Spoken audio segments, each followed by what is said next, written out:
Bonjour à tous. Du coup, je vais exposer aujourd'hui l'échiquier, le sixième carré magique. Pour revenir sur le carré magique, maintenant que j'ai une tablette, on va pouvoir constater quand même que les carrés magiques, je sais pas si on va le voir là, si, voilà. Les carrés magiques, en fait, quand vous allez sur Google, là vous avez le carré de 15. Là vous avez le carré de 21. Il y a le carré Sator. Il y a le carré de 4. Et il y a à la fin le carré de 6, ici. Ce carré-là.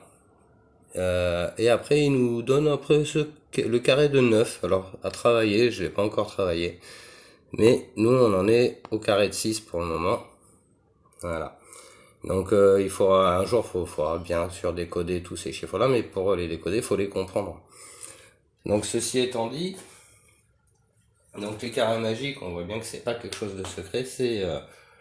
tous les carrés magiques sont sur une même page. Il suffit de taper carré magique sur internet et vous les avez tous.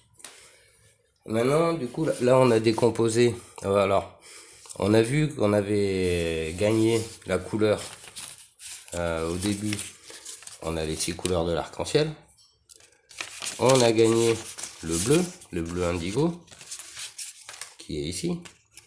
Et après, on a gagné le rose. Donc, ça nous fait 8 couleurs. Ces 8 couleurs, on va tout décomposer en 4 dimensions, comme on a fait là. Donc on a fait 4 fois 8 couleurs dans la dualité. Et on se rend compte que ça nous donne 8 et 8, 16. Donc ça faisait... J'ai mieux.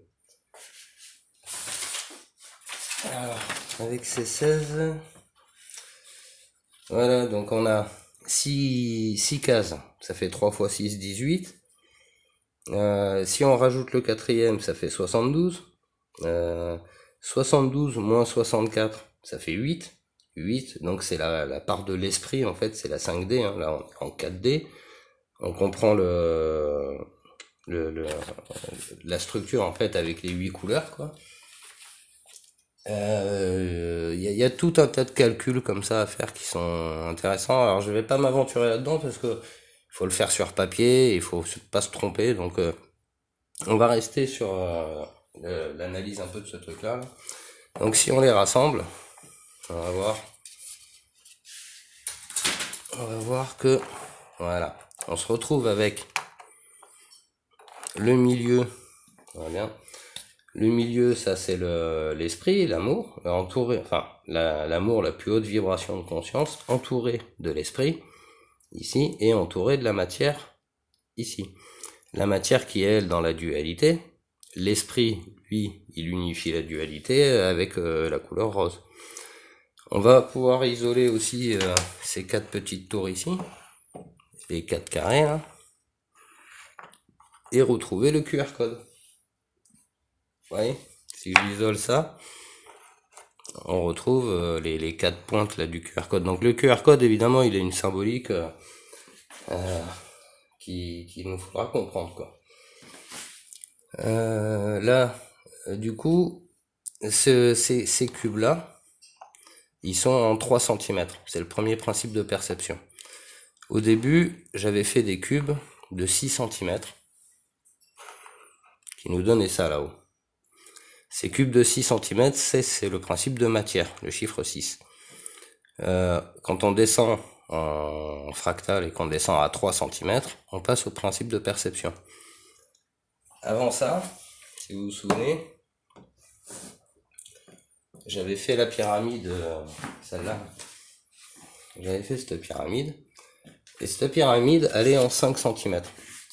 5 cm, pourquoi j'avais pris 5 cm? En fait, parce que c'est la mesure qui est donnée sur les cartes. Là, cette carte-là, là.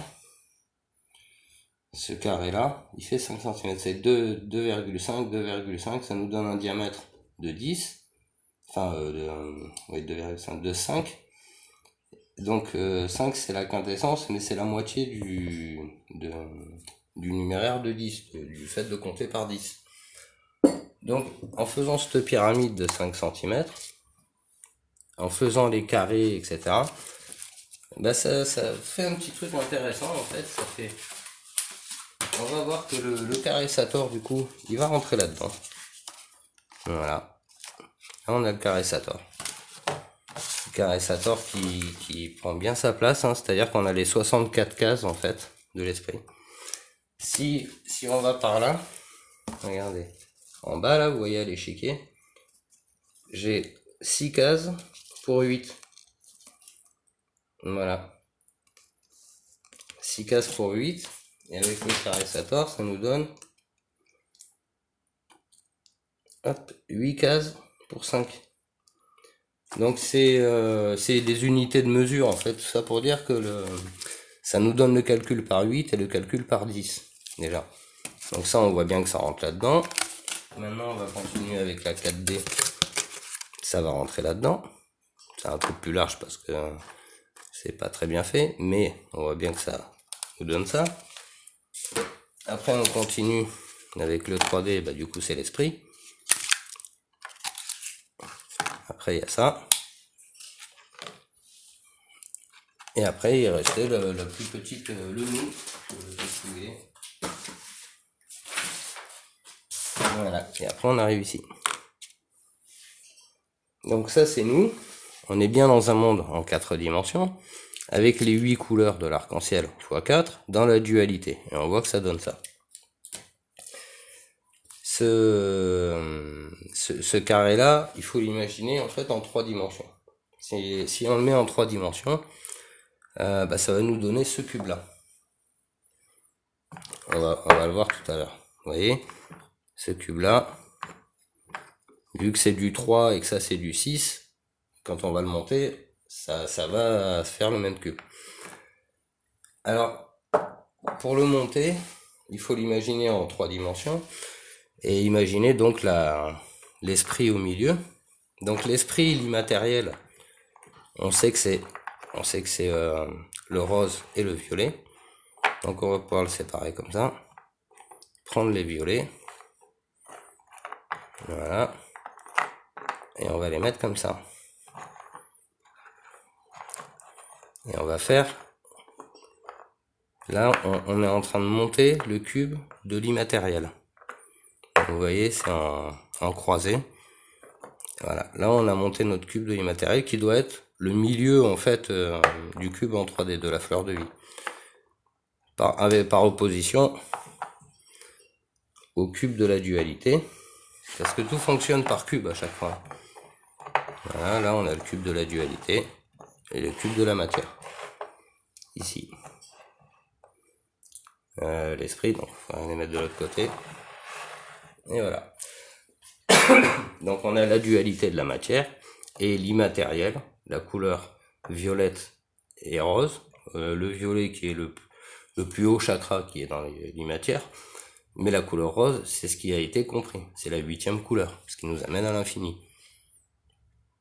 Donc là, on a une première base, en fait, déjà pour le monter. Bon, on va ça. Je suis pas allé plus loin. Il y a encore pas mal de travail à faire pour arriver à finir de monter. Puis il y a plusieurs montages, en fait. Il n'y en a pas qu'un. Il y a plein de montages et qui apprennent à chaque fois quelque chose. Donc, c'est vraiment intéressant. Ce serait même génial que les gens fassent ça chez eux et puissent monter eux-mêmes leur pyramide et voir tous les résultats que ça peut donner, que ça peut amener. Parce qu'il y en a vraiment plein, hein. On peut jouer comme ça avec les couleurs, la dualité et mieux comprendre le monde dans lequel on vit. Hein, parce que c'est bien le monde dans lequel on vit, ça. Défini par logique et rationalité. C'est le but du jeu. Alors, c'est pas évident parce que il y a tellement de calculs à faire, etc. Que je peux pas tout énumérer, évidemment. Mais on va voir un truc là. Donc effectivement, ces deux cubes, c'est bien les mêmes. Voilà, lui il est un peu plus gros parce que il y a les écarts et la peinture, c'est les mêmes dimensions. Et qu'est-ce qu'on va y voir là-dedans? On va le mettre ici. Hop. Et là-dedans, on va y voir ceci, la fleur de vie. Donc là, voilà. Donc là, en fait, ce que je vais faire, c'est, comme on connaît ce principe-là, comme on connaît ça, je vais prendre 64 petits cubes transparents, les assembler comme on le voit ici, et avec une belle perspective, on verra apparaître une belle fleur de vie en 3 dimensions avec les trucs à l'intérieur. Donc j'ai hâte de recevoir ça pour voir ce que ça fait. À mon avis, ça va être joli. Voilà, du coup, je vais m'arrêter là et pour pas trop m'embrouiller. Voilà. Sur ce, je vous souhaite une bonne journée. Au revoir.